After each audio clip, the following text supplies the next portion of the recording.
The familiar scent of coffee, beans, and pastries filled the air as Vincent Mercer hunched over his toolkit, squinting at the broken laptop before him.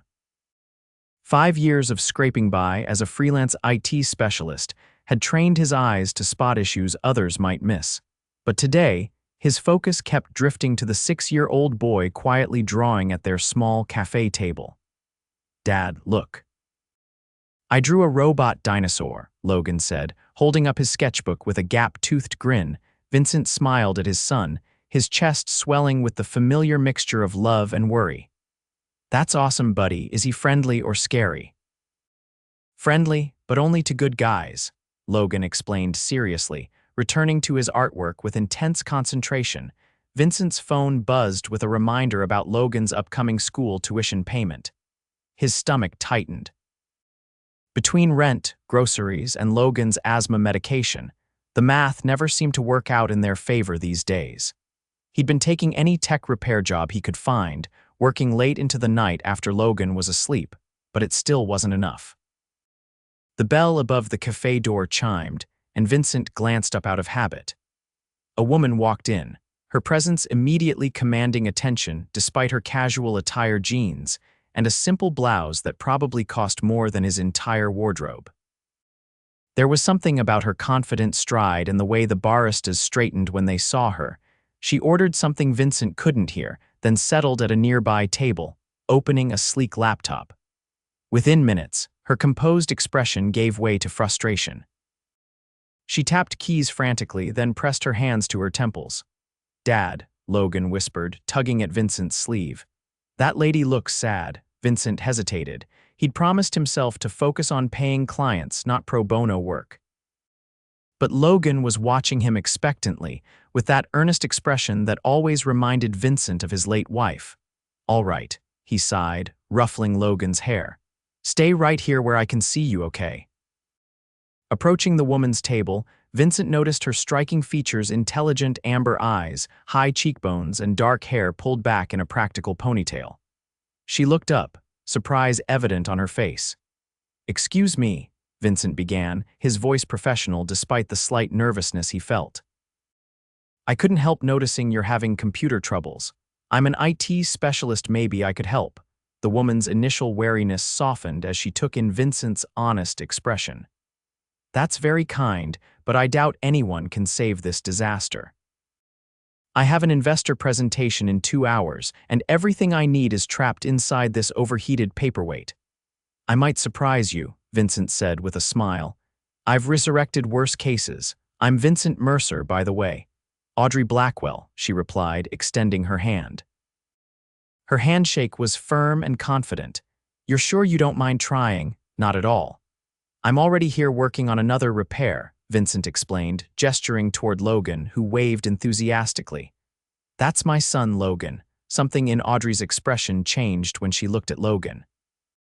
"He's adorable. How old?" 6 going on 16, Vincent said with a proud smile. "Mind if I take a look at your laptop?" Audrey nodded, sliding the computer toward him. As Vincent carefully examined it, his fingers moved with practiced precision. He could feel Audrey watching him intently. "Looks like your system's overheating because the cooling fan is clogged," he explained. "Plus there's a software conflict slowing everything down. I can fix both issues if you don't mind waiting about 15 minutes. Audrey blinked in surprise. "Just like that?" "The IT department at my office said it would take days." Vincent shrugged.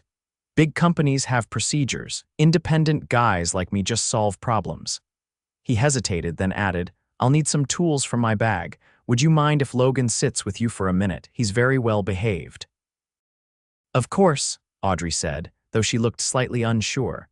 Vincent called Logan over, making quick introductions before retrieving his toolkit. When he returned, he found Logan enthusiastically showing Audrey his dinosaur drawings while she asked thoughtful questions about each one. The tension in her shoulders had visibly eased, and she was smiling genuinely, a transformation that made Vincent pause momentarily before sitting down. As Vincent worked on the laptop, Logan continued chatting with Audrey, who seemed increasingly charmed by his earnestness. "My dad can fix anything," Logan informed her proudly. "One time our toaster caught on fire and he made it work again." The toaster incident wasn't my finest moment, Vincent admitted with a self-deprecating laugh, but I did eventually get it working. What do you do, Miss Audrey? Logan asked, coloring a blue stegosaurus. I run a company that makes technology to help clean up oceans, she explained simply. Vincent glanced up, impressed by how she distilled what must be complex work into terms a 6-year-old could grasp. That's so cool, Logan exclaimed. Dad says we have to be careful with the ocean because it's sick from garbage. Your dad is exactly right, Audrey said, meeting Vincent's eyes with unexpected warmth. 20 minutes later, Vincent had the laptop running perfectly. All fixed. I've removed the dust from your cooling system and resolved the software conflict. I also found and deleted some malware that was running in the background. Audrey stared at the screen in disbelief. It's running faster than when it was new. You just saved my entire day, possibly my week. She reached for her purse. What do I owe you? Vincent hesitated. Nothing. It was a simple fix. Simple for you, maybe, she insisted. Please, let me pay you properly for your time and expertise. Vincent glanced at Logan, who was finishing his drawing, then back at Audrey. How about you pay it forward? Help someone else out when they need it. Audrey studied him with an unreadable expression. At least let me buy you both lunch as thanks. Before Vincent could politely decline, Logan piped up. Dad, I'm really hungry. Vincent smiled, unable to refuse in the face of his son's hopeful expression. Lunch would be nice, thank you. What began as a quick thank you meal stretched into an hour of conversation. Audrey was surprisingly easy to talk to, asking thoughtful questions about Vincent's work and Logan's interests. She listened intently as Vincent explained how he'd shifted to freelance IT work after his wife Marie's death 3 years ago, wanting the flexibility to be there for Logan. It's not always easy, he admitted, but it means I never miss a school event or doctor's appointment. That's admirable, Audrey said, her voice genuine. Many parents with far more resources don't manage that level of commitment. When Audrey glanced at her watch and reluctantly mentioned her presentation, Vincent was surprised by his own disappointment. Good luck with the investors, he said as they parted ways outside the cafe. I'm sure you'll impress them. Thanks to you, I at least have a functioning presentation, she replied with a smile. She crouched down to Logan's level. And thank you for sharing your amazing dinosaur drawings with me. Logan beamed. Dad says we should be nice to everyone because you never know who needs help. Audrey's eyes flickered to Vincent. Your dad is very wise. She straightened up and hesitated before saying, this might be unprofessional, but would you mind if I called you? For computer advice or perhaps coffee, Vincent felt a flush of warmth that had nothing to do with the summer heat. I'd like that. Computer advice is definitely my specialty, but I'm not bad at coffee either. They exchanged numbers, and Vincent watched as Audrey walked toward a waiting black car that screamed executive transportation. Only then did it occur to him that running a company might mean more than he'd initially assumed. 3 days later, Vincent's phone rang while he was troubleshooting a client's network. Seeing Audrey's name on the screen made his heart rate quicken unexpectedly. I wanted to thank you again, she said after they exchanged greetings. The presentation was a success. We secured all the funding we needed. That's fantastic, Vincent replied, genuinely pleased. The credit goes to your work, not my minor laptop repair. Don't undervalue your contribution, she insisted. Without you, I'd have been explaining advanced marine filtration technology with hand-drawn diagrams. She paused. I was wondering if you and Logan might like to join me at the aquarium this weekend. They have a new dinosaur exhibit that combines paleontology with marine biology. Vincent hesitated. That's very thoughtful, but I couldn't impose. You wouldn't be, Audrey interrupted. I have season passes and I genuinely enjoy the company. Logan's enthusiasm for dinosaurs is infectious, and she seemed to search for words. I enjoyed our conversation. Vincent found himself agreeing before he'd fully processed the implications. It wasn't until after they'd hung up that he realized he was smiling at his phone like a teenager. Saturday arrived, and Vincent fussed more than usual over Logan's and his own appearance. They met Audrey at the aquarium entrance, where she greeted them with a genuine smile that made Vincent momentarily forget what he was saying. The day was perfect. Logan marveled at the dinosaur exhibits and ocean creatures with equal enthusiasm, while Audrey surprised them both with her extensive knowledge of marine life. She answered Logan's endless questions with patience, occasionally deferring to Vincent when Logan sought his dad's validation. "This is way better than when Dad and I came last time," Logan declared as they watched tropical fish swirl in vibrant patterns. "Oh," Audrey raised an eyebrow at Vincent. "We came on a free admission day," Vincent explained quietly. "The crowds were intense and we missed half the exhibits." Something flickered in Audrey's eyes, not pity, which Vincent dreaded, but understanding. She squeezed his arm briefly before turning back to Logan, who was now pressing his nose against the glass of a seahorse tank. During lunch at the aquarium Café, Vincent noticed Logan staring at a family seated nearby, a mother, father, and two children all laughing together. A familiar ache tightened his chest. Logan rarely mentioned missing having a mother, but Vincent knew the absence weighed on him. Audrey followed Logan's gaze and somehow intuited the moment's weight. "You know, Logan," she said gently, "my dad raised me by himself too." Both Vincent and Logan looked at her with surprise. "Really?" Logan asked. Audrey nodded. "My mom died when I was 7. It was just Dad and me for a long time. He worked really hard, just like your dad does." "Was he a computer fixer too?" Logan wondered. "No, he was a mechanic," Audrey smiled. "He fixed cars instead of computers, but like your dad, he could solve almost any problem." Vincent felt an unexpected connection to Audrey in that moment, seeing beyond her polished exterior to someone who understood loss intimately. As the day wound down, Logan's energy finally began to flag. On their way out, Audrey bought him a plush dinosaur from the gift shop despite Vincent's polite protests. "My father had a rule," she told Vincent quietly as Logan excitedly showed his new toy to a security guard. "No matter how tight money was, special days deserved small celebrations. Please let me honor that tradition." Vincent relented, touched by the sentiment. Outside the aquarium, he expected a quick goodbye, but Audrey surprised him again. "I had a wonderful time," she said. "Would you both like to get ice cream? There's a great place just down the street." Logan's energy miraculously returned at the mention of ice cream, and Vincent found himself unable to resist both their hopeful expressions. Over ice cream cones, Vincent noticed Audrey checking her phone with increasing frequency, her expression growing tenser each time. "Work emergency?" he asked when Logan was distracted by a street performer outside. "Unfortunately," she sighed. "We're having issues with a prototype at the lab. I hate to cut this short, but I should probably go check on it." "Of course," Vincent said, ignoring his disappointment. "We understand, right, Logan?" Logan nodded solemnly, though his ice cream-stained smile undermined the effect. "Grown-ups have to work a lot," Audrey smiled at him. "That's very understanding of you." She hesitated, then turned to Vincent. "Would you consider bringing Logan to visit our lab sometime?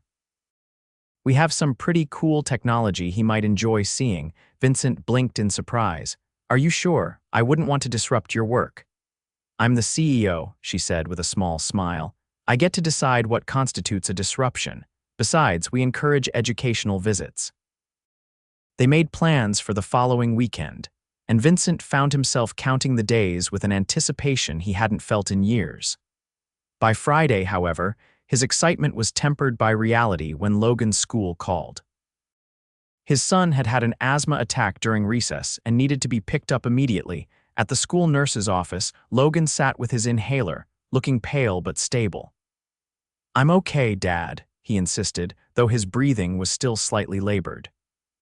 The doctor recommended rest for the weekend, which meant canceling their lab visit. Vincent called Audrey with a heavy heart, expecting polite understanding followed by gradual disinterest, the pattern he'd experienced with previous attempts at dating as a single father. "I'm so sorry about Logan," Audrey said immediately. "How is he doing now?" "Better, but the doctor wants him to take it easy this weekend," Vincent explained. "I'm afraid we'll have to reschedule the lab visit." There was a brief silence before Audrey asked, "Would it be entirely inappropriate if I brought some soup and maybe a few quiet activities for Logan instead? Only if you're comfortable with that, of course." Vincent was so surprised he nearly dropped his phone. "You want to bring soup to our apartment? Is that weird?" Audrey sounded suddenly uncertain. "I just thought. When I was sick as a child, my father's friend Rosa would bring homemade soup, and it always made things better. But I understand if you'd rather." "No," Vincent interrupted. "I mean, yes, soup would be wonderful. Logan would love to see you. We both would." That evening, Vincent frantically tidied their modest two-bedroom apartment, acutely aware of its limitations compared to what he assumed was Audrey's lifestyle. The building was clean but aging. With water stains on the ceiling and mismatched furniture Vincent had gradually collected from thrift stores and curb alerts. When the doorbell rang, Vincent took a deep breath before answering. Audrey stood there holding a large, insulated bag and what appeared to be a gift bag. "I brought chicken soup from this amazing deli near my office," she explained as Vincent welcomed her inside. "And some activities I thought might keep Logan entertained while resting." Logan, wrapped in his favorite dinosaur blanket on the couch, brightened immediately. "Miss Audrey, did you bring your robots?" Audrey laughed. "Not today, but I brought something almost as cool." From the gift bag, she produced a tablet. "This is loaded with educational games and digital books about dinosaurs and ocean life. It's one we developed for children's hospitals." Logan's eyes widened. "For me, it's a loan," Audrey clarified, glancing at Vincent with understanding. "For when you're not feeling well. The company has several test models we let kids try out." Vincent gave her a grateful look, appreciating how she'd navigated his pride while still doing something kind for Logan. The evening unfolded with unexpected ease. They ate soup while watching a documentary about deep-sea creatures that had Logan alternately fascinated and horrified. When Logan finally dozed off, exhausted from his eventful day, Vincent carried him to bed before returning to find Audrey examining the framed photos on his bookshelf. "Is this Marie?" she asked softly, holding a photo of Vincent with a smiling woman holding infant Logan. Vincent nodded, joining her by the shelf. "That was at Logan's first beach trip. She loved the ocean." "He has her smile," Audrey observed. "Do you mind talking about her?" Vincent found, to his surprise, that he didn't mind at all. They settled on the couch with cups of tea, and Vincent shared stories of Marie, her passion for teaching, her terrible cooking, her infectious laugh. In turn, Audrey spoke about her father, who had passed away just 2 years earlier. "He worked 2 jobs to put me through college," she explained. "He never got to see the full success of my company, but he saw enough to know we were going to make it." "What exactly does your company do?" Vincent asked, realizing he only knew the basics. Audrey's eyes lit up as she explained Blackwell Tech's development of automated systems for removing microplastics from oceans without harming marine life. Vincent was impressed not just by the technology, but by her passionate commitment to solving a problem most people only complained about. As the evening grew late, Audrey reluctantly said she should go. At the door, she hesitated. "I really enjoyed tonight despite the circumstances," she said. "Your home is lovely, Vincent. It feels like a real family lives here." "That's the nicest compliment anyone could give," he replied, touched by her sincerity. Their eyes held for a moment too long, and Vincent felt a now familiar warmth spread through his chest. Before he could overthink it, he leaned forward and kissed her cheek. "Thank you for coming. It meant a lot to Logan and to me." Audrey's smile could have powered the entire building. "I'll call you tomorrow to check on Logan." True to her word, she called the next day and the day after that. What began as concern for Logan's health evolved into daily conversations that Vincent found himself looking forward to with increasing eagerness. They discovered shared tastes in music and films, debated books, and exchanged childhood stories. 2 weeks later, with Logan fully recovered, Audrey finally took them to her lab. Logan was awestruck by the robots and testing pools, while Vincent was impressed by how Audrey's employees clearly respected and admired her. Several approached to tell Vincent stories about Audrey's leadership during difficult times, her refusal to compromise on environmental standards despite financial pressures, and her insistence on making their technology accessible to developing countries. "Your girlfriend is kind of a big deal," whispered one engineer when Audrey was showing Logan how a prototype collection drone worked. She's not. Vincent began automatically, then stopped himself. Were they dating? They'd spent nearly every free evening together for 2 weeks, either with Logan or talking late into the night by phone after he was asleep. There had been no kisses beyond that one on the cheek, but something was definitely growing between them. Later, as they walked through the parking lot toward Vincent's aging sedan, Audrey stopped suddenly. "Vincent, I need to tell you something." His stomach tightened with familiar dread. This was usually when women explained that while Logan was adorable, they weren't ready for an instant family, or that Vincent's financial struggles made a relationship too complicated. "I haven't been entirely forthcoming about my company," Audrey said, her expression serious. "Blackwell Tech isn't just successful, it's valued at over $4 billion. I'm considerably wealthier than I've probably seemed." Vincent stared at her, processing this information. "You're a billionaire." "On paper, yes," she confirmed, looking uncomfortable. "I wanted to tell you sooner, but most men react strangely when they find out. They either see me as a checkbook or feel intimidated. I enjoyed being just Audrey with you and Logan." Vincent ran a hand through his hair, mind racing. "Why me? You could literally date anyone."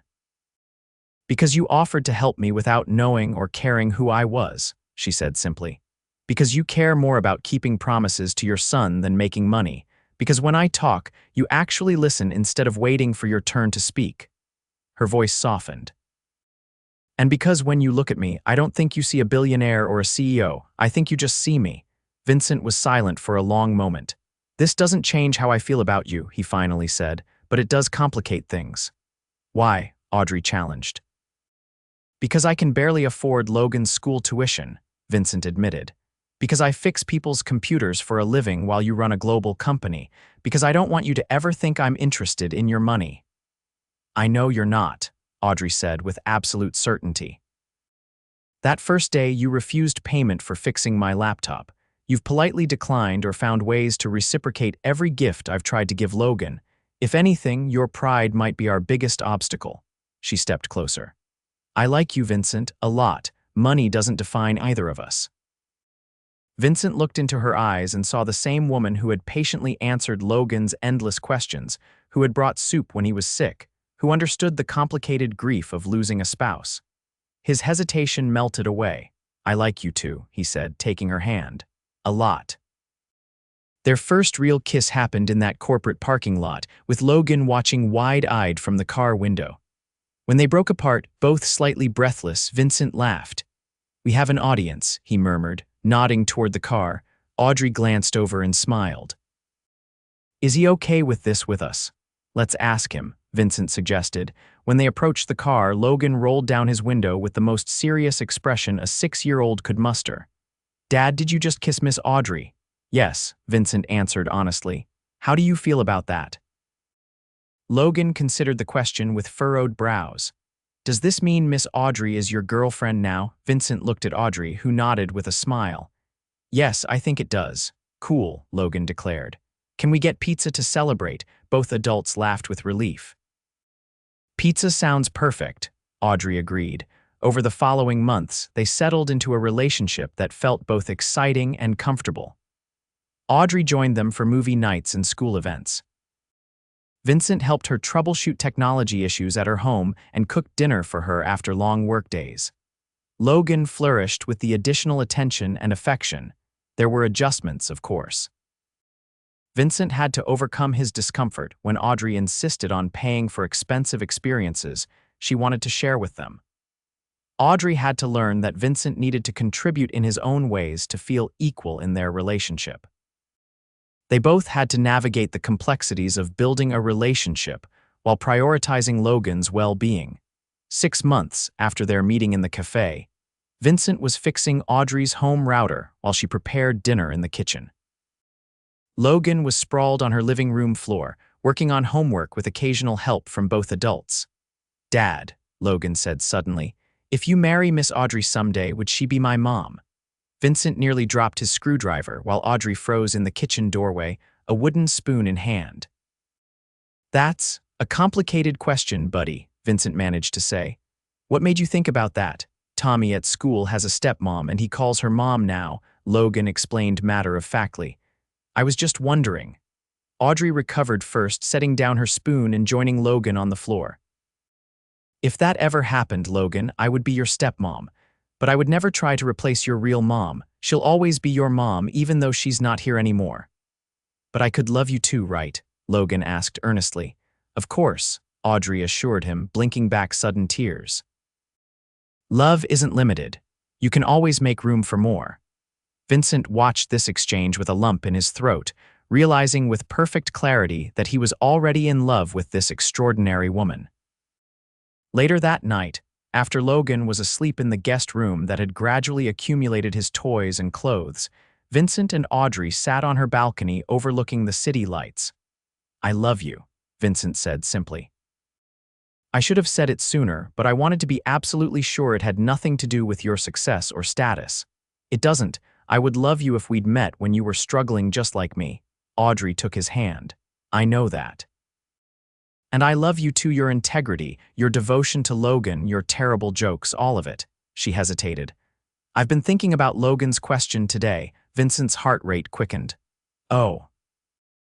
Not the marriage part specifically, she clarified with a small smile, though I'm not opposed to the concept eventually, but the family part.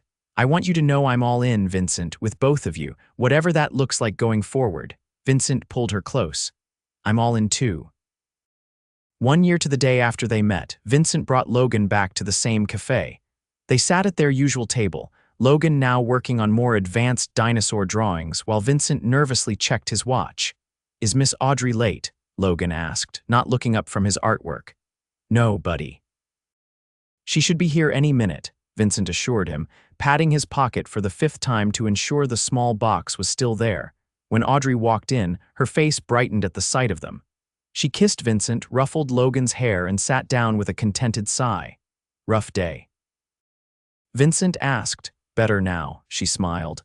Though I had to duck out of a board meeting to get here on time, worth it to maintain our tradition.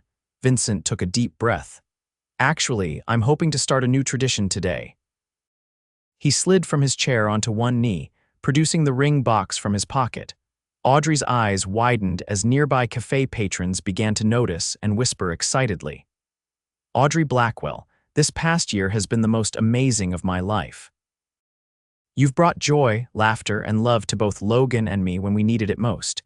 You've never tried to change us or fix our lives, you've simply joined us on our journey and made it infinitely better. Vincent opened the box, revealing a modest but beautiful ring. I saved for months to buy this. It's not what you're probably used to, it's perfect, Audrey interrupted, tears welling in her eyes. Will you marry me? Vincent asked, heart pounding. Say yes, Logan stage whispered, abandoning all pretense of drawing. Audrey laughed through her tears. Yes, absolutely yes. As Vincent slipped the ring onto her finger amid applause from the cafe patrons, he marveled at how a simple offer to fix a laptop had fixed his broken heart instead. Their wedding 6 months later was intimate, with Logan proudly serving as best man. Vincent's IT business had expanded, thanks partly to connections Audrey had introduced him to, but mostly due to his own reputation for excellent work. He maintained his independence while partnering with Audrey's company to develop educational technology for underprivileged schools. On their first anniversary, they brought Logan to the beach house. They'd purchased together a compromise between Vincent's practicality and Audrey's desire to share her resources with her family. I have something to tell you both, Audrey said as they watched the sunset from the deck. She took Vincent's hand and placed it gently on her stomach. We're going to need that extra bedroom sooner than we thought. Vincent's expression transformed from confusion to wonder as understanding dawned. Really? Your Audrey nodded, eyes shining, about 8 weeks along. Doctor says everything looks perfect. What's happening? Logan demanded, now 8 and increasingly aware when adults were having conversations over his head. Vincent looked at Audrey, who nodded encouragingly. Logan, he said, kneeling to his son's level, how would you feel about being a big brother? Logan's jaw dropped. For real, I'm getting a little brother or sister, Audrey added with a laugh. We don't know which yet. Logan threw his arms around both of them. This is the best day ever. Later that night, with Logan finally asleep after hours of excited questions about the baby, Vincent held Audrey close in their bedroom, his hand resting protectively over their growing child. Did you ever imagine this is where we'd end up when you saw me struggling with my laptop? Audrey murmured sleepily. Vincent kissed her forehead. Not even close. I was just trying to make my son proud by helping someone in need. You did, Audrey said, and you've made me proud every day since. She yawned, nestling closer. I love you, Vincent Mercer, my knight in shining IT armor. And I love you, Audrey Mercer, billionaire of my heart, he replied, smiling as she drifted off to sleep in his arms. Vincent remained awake a while longer, marveling at the journey that had brought them here. From a chance meeting in a café to a family bound by choice and love, his life had transformed in ways he never could have predicted. As he finally closed his eyes, Vincent sent a silent thank you to whatever force had caused Audrey's laptop to malfunction exactly when he was there to fix it, and in doing so, fixed both their lives.